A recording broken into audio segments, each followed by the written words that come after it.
Tava assistindo ali o vídeo do Morel Felipe, fez um último vídeo agora intitulado "Afinal, existe vida em Marte ou não?".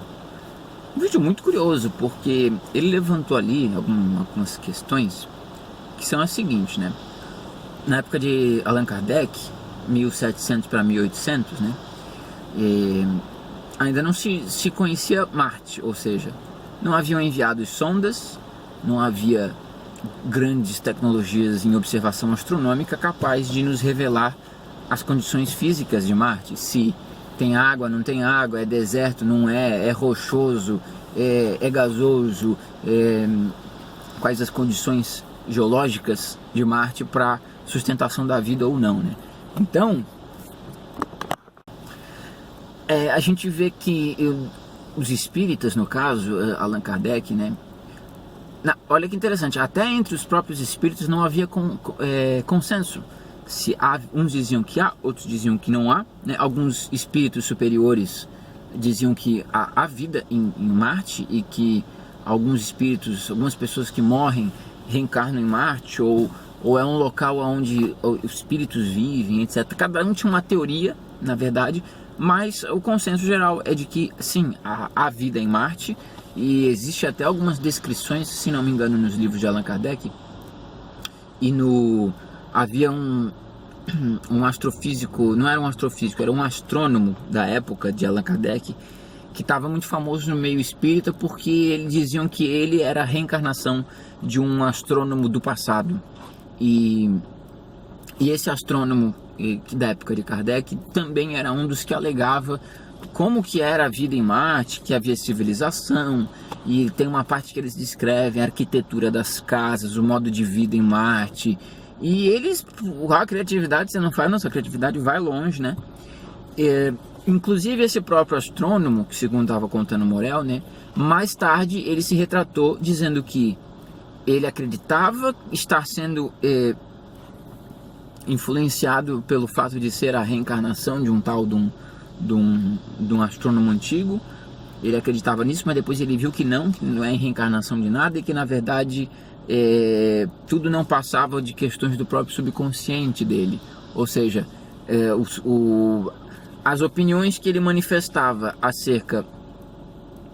não, é verdade, não é que ele era uma reencarnação de um astrônomo do passado, mas é que ele estava servindo de canal para o espírito de um astrônomo do passado. Eu esqueci o nome desse astrônomo, eu esqueci o nome dos dois astrônomos, que é o astrônomo que incorpora e o que vivia na época do Kardec. Então, ele durante sessões, né, o espírito do astrônomo antigo incorporava nesse astrônomo da época do Kardec, e eram feitas as sessões aonde ele dizia como que era a vida em Marte. Esse próprio rapaz depois se retratou dizendo que na verdade ele crê agora, né, depois de um tempo, que ele não estava recebendo espírito de astrônomo antigo nenhum, e que na verdade as teses que ele falou sobre vida em Marte e tal eram teorizações do próprio inconsciente dele se manifestando. Então na verdade era o inconsciente que estava provendo as respostas e não o espírito canalizado por ele.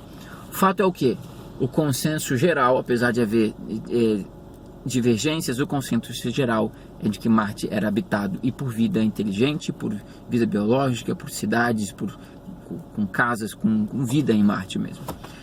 Bom, depois, agora nós já sabemos que não, agora nós já sabemos, já foram enviadas sondas, nós já temos tecnologia de observação astronômica, telescópio Hubble, dentre outros telescópios ópticos pelo mundo todo, potentíssimos, capazes de filmar até as pedrinhas de Marte. E a gente sabe que Marte é um planeta rochoso, inóspito, não há vida lá, nem hoje e nem no século 17, 18, 19. Não havia vida lá e não há vida lá, é uma esfera de pedra morta. Então, aí o que acontece? A sociedade espírita teve que se retratar em relação a isso.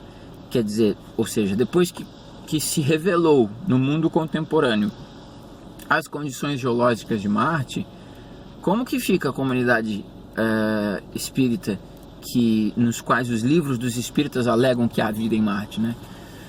Aí você pensa, bom, é hora deles se retratarem em relação a isso, mas não se retratam. O que fazem? disseram o seguinte, que ok, nós só não enxergamos a vida lá, né? As fotos, as sondas, as imagens que revelam a condição geológica de Marte não revelam a vida, porque a vida está em um outro plano lá. É isso que a resposta que eles deram, é que existe uma vida lá, mas é uma vida espiritual, e nós não vamos ver esses espíritos que vivem lá, porque eles vivem num outro plano astral naquele local. É uma civilização de cunho espiritual, eles não são físicos. Então mudaram a versão para poder encaixar aos fatos atuais. E eu andei raciocinando aqui, dando uma refletida, pensei que é muito parecido com o pensamento e a estrutura das teorias de conspiração, né? A teoria de conspiração, ela só se mantém viva enquanto a teoria não é constatada factualmente.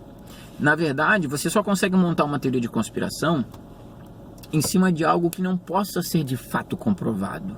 É bem legal. Inclusive, eu já montei algumas teorias de conspiração que estão por aí na internet. Provavelmente você pode hoje em dia até acreditar em alguma teoria de conspiração que fui eu mesmo que fiz. Tem umas 2 ou 3 teorias conspiratórias que eu bolei, desenvolvi, criei e joguei, viralizei na internet.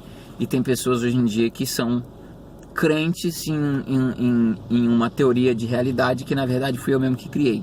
Experimentos sociais que eu faço. E como é que você monta uma teoria de conspiração? Você tem que encontrar um tema no qual você tenha uma série de elementos reais, mas que não podem ser comprovados empiricamente. Ou seja, eu vou dar um exemplo para vocês aqui. Por exemplo, Nibiru, a teoria do planeta que está por vir, né? Que existe um planeta no nosso sistema solar, que é um planeta dentre os outros planetas que compõem o sistema solar, só que ele é desconhecido porque a órbita dele é elíptica, ela passa bem longe, bem perto do Sol, bem longe, bem perto do Sol, uma órbita com mais de 3.000 anos, então a cada 3.000 anos esse planeta chega até nós e depois ele desaparece, fica 3.000 anos longe, né? E nesse planeta vive uma raça alienígena chamada Anunnaki, e os Anunnakis é que foram responsáveis por criar, através da genética, né, o homem seria um híbrido entre os Anunnakis e os macacos, né? Toda a teoria proposta no livro Gênesis Revisitado e no livro 12º Planeta do Zecharia Sitchin. O fato é que você veja que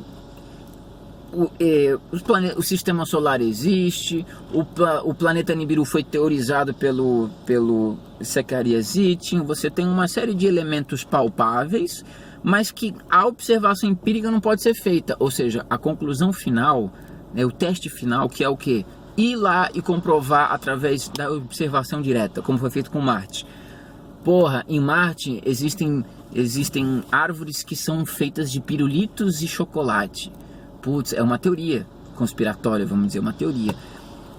Nunca ninguém vai em Marte para comprovar, então a teoria vai se mantendo viva e podem ir acrescentando coisas e podem ir pirando cada vez mais.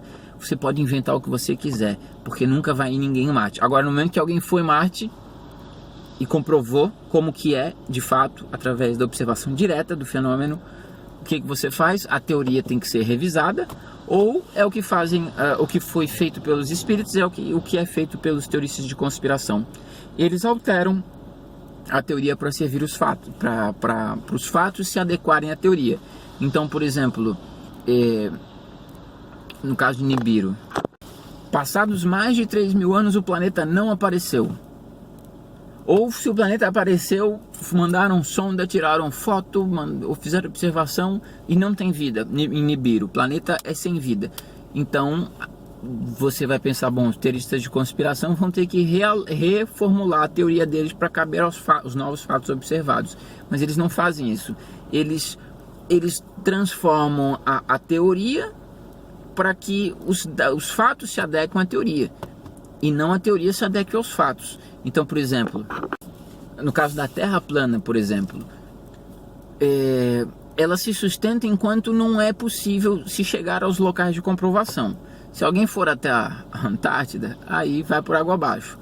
E vai pessoas na Antártida, mas aí os terraplanistas dizem que não, que estamos sendo enganados, que na verdade as pessoas não vão até a Antártida. As pessoas que já foram até a Antártida são pagas, estão sendo pagas e tal.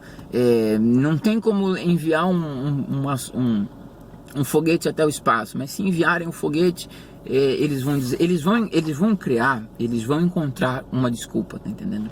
Seja lá o que for feito, se você alcançar o ponto da observação, ou seja, você tem toda uma teoria sobre algo que não há como ir lá e observar. Se mesmo que você vá e observe a coisa empiricamente, né, os teoristas eles vão criar manobras para continuar sustentando a teoria, em vez de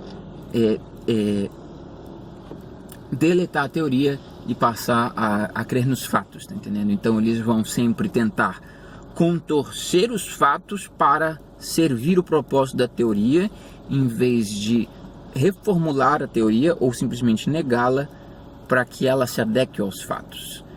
O certo é que a teoria se adeque aos fatos e não que os fatos sejam forçadamente moldados para se adequar à teoria. Por aí. A gente se vê. Um abraço.